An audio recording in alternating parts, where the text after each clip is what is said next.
Please like, comment, and subscribe. Thank you for watching. Israel official who opposed Iran nuclear deal says U.S. ally has options if Biden joins.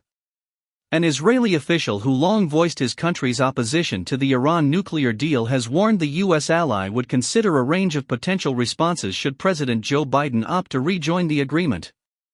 They know what our expectations are, former Israeli ambassador to the United Nations Danny Danon told Newsweek. They know what are the flaws of the agreement. We said it publicly in the past. I put it in front of the Security Council a few times.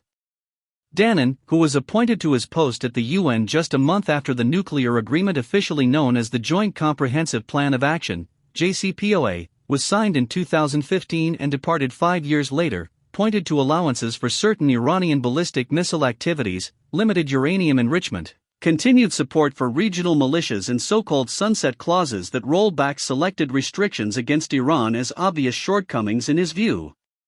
They are aware of these issues, Danon, who serves today as the head of the international branch of Israeli Prime Minister Benjamin Netanyahu's right-wing Likud Party, said, so the question is if they would put them aside and re-enter the agreement, or would they put them as preconditions.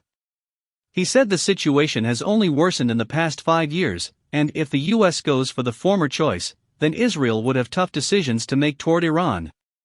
The Iran of 2021 is not the Iran of 2016. Today, they are in a much more advanced condition, unfortunately, Danon said.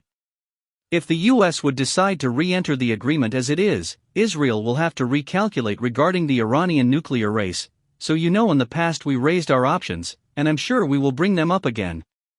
IDF Chief of Staff Lieutenant General Aviv Kochavi said late last month that he had ordered the Israel Defense Forces to prepare a number of operational plans, in addition to what we have already, and we will develop them over the next year in response to indications that the Biden administration might rejoin the JCPOA.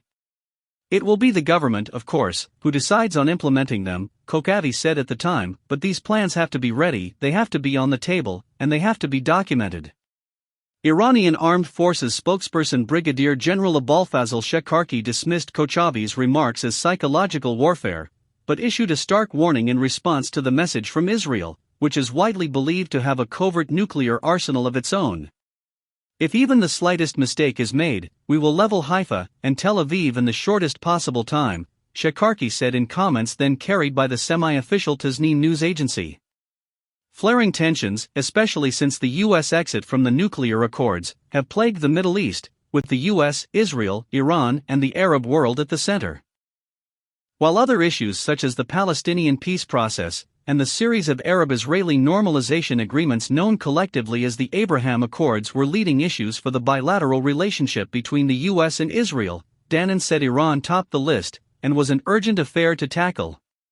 But before the Biden administration acts, Danon suggested the P5+1 format involving JCPOA parties China, France, Germany, Iran, Russia, the United Kingdom, and the U.S. be expanded to include Middle East countries, some of whom like Israel and Saudi Arabia have been critical of the nuclear agreement. Please like, comment, and subscribe. Thank you for watching.